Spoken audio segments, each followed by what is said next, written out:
आज की इस वीडियो में मैं आपको बताऊंगा कि केंद्रीय विद्यालय ने नोटिस जारी करके ये बताया कि क्लास फर्स्ट में एडमिशन के लिए कौन कौन से डॉक्यूमेंट जरूरी हैं। हेलो फ्रेंड्स, मैं आपका दोस्त चंदन सिंह फिर से हाजिर एक बार नई वीडियो के साथ आपके अपने फेवरेट चैनल CS टेक्निकल पे। तो दोस्तों, अगर आप मेरे चैनल पे नए हैं तो चैनल को सब्सक्राइब कर लें और नई नई वीडियोस देखने के लिए क्लास फर्स्ट से रिलेटेड। अगर पुराने हैं तो बेल आइकन को प्रेस कर लें और नई नई वीडियोस देखने के लिए केंद्रीय विद्यालय से रिलेटेड। तो दोस्तों, अगर इस वीडियो से रिलेटेड या केंद्रीय विद्यालय से रिलेटेड आपका कोई क्वेश्चन हो तो आप मुझे कमेंट बॉक्स में कमेंट करके पूछ सकते हैं। तो चलिए शुरू करते हैं आज के वीडियो को। तो जैसा कि मैंने आपको वीडियो की स्टार्टिंग में बताया था कि केंद्रीय विद्यालय ने नोटिस जारी करके ये बताया कि केंद्रीय विद्यालय में क्लास फर्स्ट में एडमिशन के लिए कौन कौन से इंपॉर्टेंट डॉक्यूमेंट्स हैं जो कि जरूरी हैं। तो यहाँ मैं एक बात बता दूँ आप सभी को कि मैंने कुछ दिन पहले भी एक वीडियो बनाया था डॉक्यूमेंट्स को लेकर के, जो कि केंद्रीय विद्यालय ने ही नोटिस जारी किया था, लेकिन जो वो नोटिस था वो पिछले साल का था, यानी सेशन 2020-21 का था। लेकिन आज मैं आपको सेशन 2021-22 यानी इस साल का केंद्रीय विद्यालय द्वारा जारी किया हुआ एक नोटिस दिखाऊंगा और साथ ही साथ उसके बारे में बताऊंगा वो सारी महत्वपूर्ण बातें जो क्लास फर्स्ट में एडमिशन के लिए जरूरी है, जैसे कि undertaking certificate, self declaration certificate, serving certificate और affidavit for single girl child. तो आपको मैं एक बात बता दूं कि जो डॉक्यूमेंट्स को लेकर के सभी केंद्रीय विद्यालय स्कूल नोटिस नहीं निकालता है, और जैसा कि आपको पता है कि कोई भी नया अपडेट या नोटिफिकेशन मिलता है या कोई भी नोटिस के बारे में मुझे पता चलता है तो तुरंत मैं आप लोगों से शेयर करता हूं। तो चलिए अब मैं आपको स्क्रीन पे लेके चलता हूं और आपको दिखाता हूं कि जो केंद्रीय विद्यालय ने नोटिस जारी करके डॉक्यूमेंट्स के बारे में बताया वो कौन कौन से डॉक्यूमेंट्स हैं जो कि आपके एडमिशन में बहुत काम आने वाले हैं आगे चल के। तो देखिए यहाँ लिखा हुआ है केंद्रीय विद्यालय नंबर 3 भुवनेश्वर। भुवनेश्वर इसलिए लिखा हुआ है क्योंकि ये केंद्रीय विद्यालय भुवनेश्वर का नोटिस है। केंद्रीय विद्यालय भुवनेश्वर ने नोटिस जारी करके बताया था कि क्लास फर्स्ट में एडमिशन के लिए इंपॉर्टेंट डॉक्यूमेंट्स कौन कौन से हैं। देखिए यहाँ लिखा हुआ है documents required for admission in class first session 2021-22। यहाँ देखिए नीचे लिखा है the following documents are to be submitted in original along with self attested copy by the parents whose child will be selected and called for admission. Some of the original documents will be returned after verification. यहाँ देखिए लिखा हुआ है कि जिन बच्चों का selection होता है एडमिशन के लिए, उनको जब स्कूल में एडमिशन के लिए बुलाया जाएगा तो उनको अपने डॉक्यूमेंट्स के सेल्फ अटेस्टेड फ़ोटो कॉपीज़ लेकर जानी है और साथ ही साथ ओरिजिनल डॉक्यूमेंट भी लेके जाने हैं, और वो दोनों ही डॉक्यूमेंट स्कूल में जमा करने हैं। ओरिजिनल डॉक्यूमेंट इसलिए जमा करने हैं ताकि उन्होंने जो सेल्फ अटेस्टेड कॉपीज़ दिए हैं उनको वेरीफाई कर सकें, या साफ शब्दों में कहें तो उन डॉक्यूमेंट्स को वेरीफाई कर सकें जो आपने अपने बच्चे के एडमिशन के लिए लगाया है। बच्चे के एडमिशन की जैसी सारी प्रक्रिया पूरी होगी, डॉक्यूमेंट्स वेरीफाई हो जाएंगे, आपको सारे ओरिजिनल डॉक्यूमेंट्स वापस कर दिए जाएंगे। तो देखिए यहाँ पहला पॉइंट लिखा हुआ है fill in application form for admission. The format may be downloaded from the Vidyalaya website. यहाँ देखिए लिखा हुआ है कि आपको एडमिशन फॉर्म फिल करना है जो कि आपको स्कूल के वेबसाइट पर मिल जाएगा, आप वहाँ से डाउनलोड कर सकते हैं। दूसरा पॉइंट है fill in format for entry in UBI portal. Form is available Vidyalaya website, download and use. यहाँ देखिए जो दूसरा पॉइंट लिखा हुआ है उसमें बोला है उन्होंने कि आपने UBI पोर्टल को यूज़ करने के लिए यानी उसके अंदर एंटर करने के लिए आपको उसके अंदर सारे डिटेल्स भरने हैं जो कि आपको केंद्रीय विद्यालय की जो इस स्कूल में आपने अप्लाई किया होगा उसकी वेबसाइट से मिल जाएगा और आप वहाँ से देख सकते हैं डाउनलोड करके। तीसरी चीज़ जो लिखी हुई है देखिए यहाँ पर हार्ड कॉपी यानी print out of the online application form, paste the colour passport size photo on the child on it. यहाँ पे लिखा हुआ है कि जो आपने ऑनलाइन एडमिशन फॉर्म है वो डाउनलोड करना है, उसके बाद उसके ऊपर आपने अपने बच्चे का कलर्ड फ़ोटो पासपोर्ट साइज़ का उसके ऊपर चिपकाना है। चौथा पॉइंट लिखा हुआ है birth certificate issue by the competent authority showing date of birth, keep the original for verification and attach a photo copy.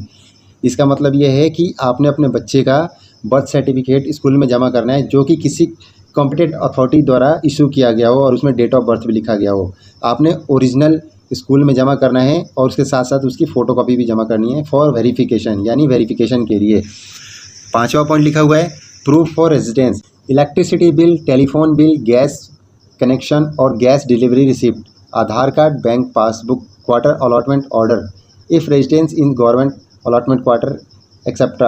in which the address is mentioned. This should be in the name of either of the parents. If residing in rented house, rent agreement along with electricity bill of the owner, house owner. यहाँ लिखा हुआ है कि आपने जो proof देना है residence का, उसमें आप इलेक्ट्रिसिटी बिल दे सकते हैं, टेलीफोन का बिल दे सकते हैं, गैस कनेक्शन और गैस डिलीवरी की आप रिसिप्ट दे सकते हैं, आधार कार्ड दे सकते हैं, बैंक पासबुक दे सकते हैं, क्वार्टर अलॉटमेंट ऑर्डर जो कि ये नॉर्मली सर्विंग के लिए होता है, जो पेरेंट्स आर्मी में, एयरफोर्स में, नेवी में या किसी सेंट्रल गवर्नमेंट एम्प्लॉय हैं या स्टेट गवर्नमेंट एम्प्लॉय हो तो वो अपना क्वार्टर अलॉटमेंट ऑर्डर की कॉपी दे सकते हैं। इसके अलावा अगर पेरेंट्स रेंट पे रहते हैं तो वो अपना रेंट एग्रीमेंट दे सकते हैं, लेकिन उसके साथ साथ उनको इलेक्ट्रिसिटी बिल देना होगा जिसमें कि उनके हाउस ऑनर का नाम लिखा हो। देखिए यहाँ पे छठा पॉइंट लिखा हुआ है, self declaration about submission of document, the distance of the residence from KV number 3 Bhubaneswar. यहाँ पे आपके उस स्कूल का नाम आएगा जिसमें आपने अपने बच्चे के एडमिशन के लिए अप्लाई किया होगा। जैसे यहाँ पे केवी नंबर 3 भुवनेश्वर लिखा है वैसे ही आपके उस स्कूल का नाम आ जाएगा। And undertaking for caste certificate where applicable the format may be downloaded from the Vidyalaya website. सातवां पॉइंट यहाँ लिखा हुआ है, certificate of proof of blood group. इसका मतलब ये है कि आपने अपने बच्चे का ब्लड ग्रुप का सर्टिफिकेट स्कूल में जमा करना है। उसके बाद देखिए आठवां पॉइंट यहाँ लिखा हुआ है, valid SC ST OBC NCL certificate issue by the competent authority, certificate in the name of the parents may be accepted if it is in the name of parents and undertaking should be submitted to be submit in certificate in the name of child within 3 months from the date of admission। इसका मतलब ये है कि यदि आपने अपने बच्चे का किसी कैटेगरी के थ्रू एडमिशन के लिए अप्लाई किया है, जैसे SC ST OBC NCL, तो वो जो आप सर्टिफिकेट स्कूल में लगाएंगे वो किसी कॉम्पिटेंट अथॉरिटी द्वारा इशू किया होना चाहिए। यदि एडमिशन के टाइम पे आपके पास बच्चे का वो सर्टिफिकेट नहीं है तो आप उस टाइम पर पेरेंट्स का वो सर्टिफिकेट यानी कास्ट सर्टिफिकेट लगा सकते हैं, लेकिन याद रहे कि कास्ट सर्टिफिकेट सिर्फ फादर का ही होना चाहिए, मदर का नहीं चलेगा।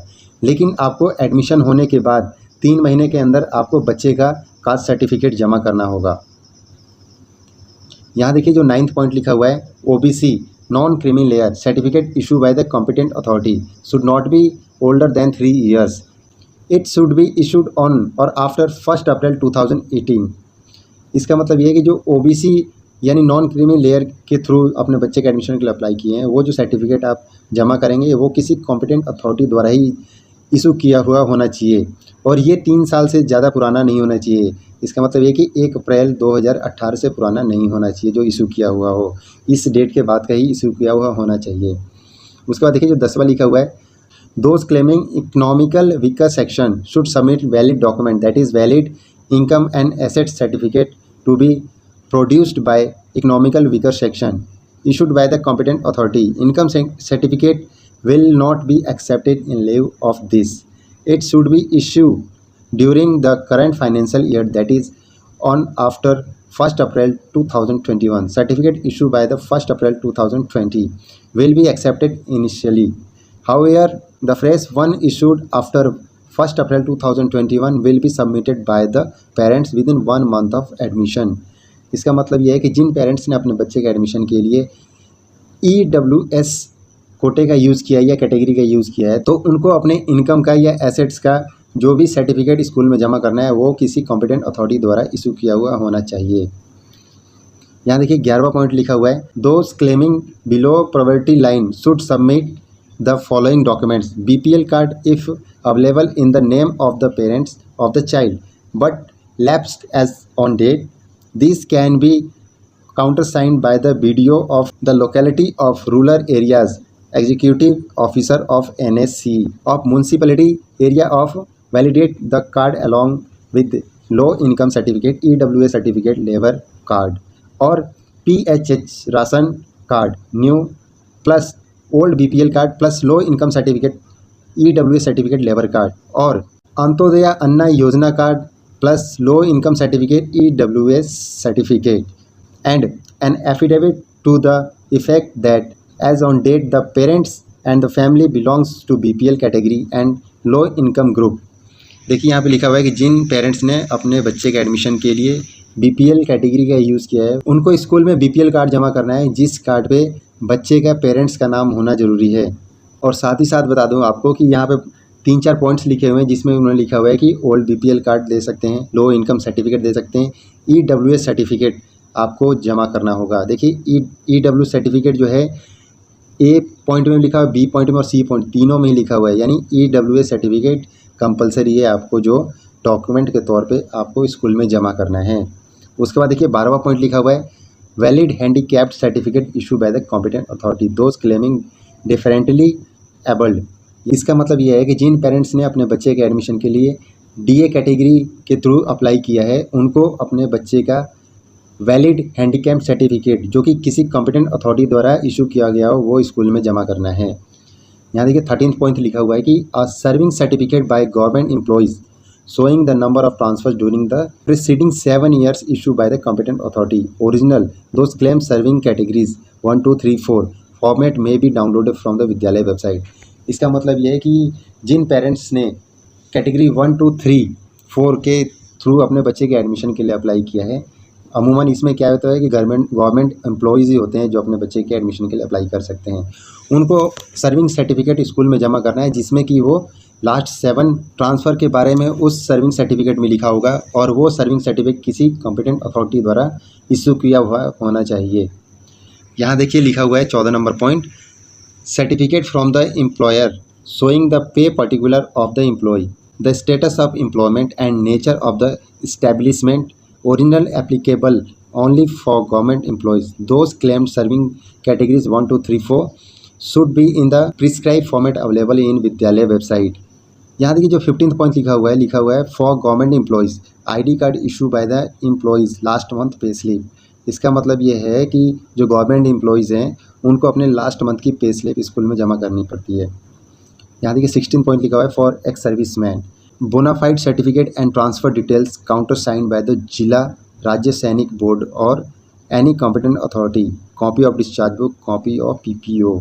इसका मतलब ये है कि ये उन पेरेंट्स के लिए है जो एक्स सर्विसमैन हैं और उन्होंने अपने बच्चे के एडमिशन के लिए अप्लाई किया था, तो उनको अपने जो उनकी डिस्चार्ज बुक है उसकी कॉपी और साथ ही साथ उनको जो PPO मिलता है उसकी कॉपी स्कूल में जमा करनी है, और साथ ही साथ जो उनके जो ट्रांसफ़र के जो डिटेल्स होंगे वो काउंटर साइन होना चाहिए जिला या राज्य सैनिक बोर्ड द्वारा। उसके बाद देखिए यहाँ लिखा हुआ 17वां point, copy of transfer order. ये उनके लिए है जो पेरेंट्स आर्मी, एयरफोर्स, नेवी या किसी गवर्नमेंट एम्प्लॉय हैं, सेंट्रल गवर्नमेंट के भी हो सकते हैं, स्टेट गवर्नमेंट को भी हो सकते हैं, ये उनके लिए है।